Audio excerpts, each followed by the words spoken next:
যে হলো শিষ্টের পালন দুষ্টের দমন। সেটাই হচ্ছে আমাদের মাননীয় প্রধানমন্ত্রী জনাব তারেক রহমানের মূলনীতি। আর কোনো অপরাধ করার জন্য সে আগেই চিন্তা করবে, যদি আমি অপরাধ করি আমার ফাঁসি হবে।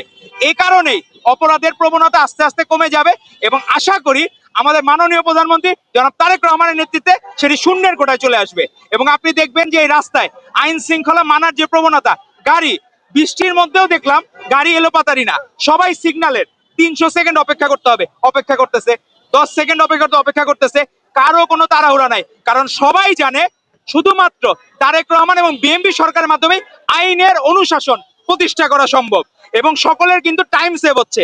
তো এই গভর্নমেন্ট বাংলাদেশকে ভালো কিছু উপহার দেয়। আপনার ঋতুপর্ণা চাকমা, তার ফ্যামিলির যে অবস্থা খারাপ সেটা তারেক রহমান আগে থেকে জানতেন। আগেই হচ্ছে উনি ওনার মায়ের চিকিৎসার জন্য আমরা বিএনপি পরিবারের মাধ্যমে, আপনি দেখবেন রুহুল কবির রিজভী আহমেদ, সে এই বয়সেও পাহাড় পর্বত পার হয়ে তার বাসায় গিয়েছিল ঋতুপর্ণা, মায়ের ক্যান্সার আক্রান্ত যে মা ছিল তার পাশে দাঁড়ানোর জন্য। এই তারেক রহমানের বার্তা নিয়ে, মাননীয় প্রধানমন্ত্রীর বার্তা নিয়ে, আগেও গভর্নমেন্ট ফর্ম করার আগেও আজকে সেই ঋতুপর্ণার জন্য গৃহ নির্মাণের অর্থের ব্যবস্থা করে দিলেন আমাদের মাননীয় প্রধানমন্ত্রী জনাব তারেক রহমান। তো গুণের কদর, মেধাবীদের কদর তারেক রহমান করবেন, আর অপরাধীদের সর্বোচ্চ শাস্তির ব্যবস্থাও তারেক রহমান করবেন। এই জন্যই হচ্ছে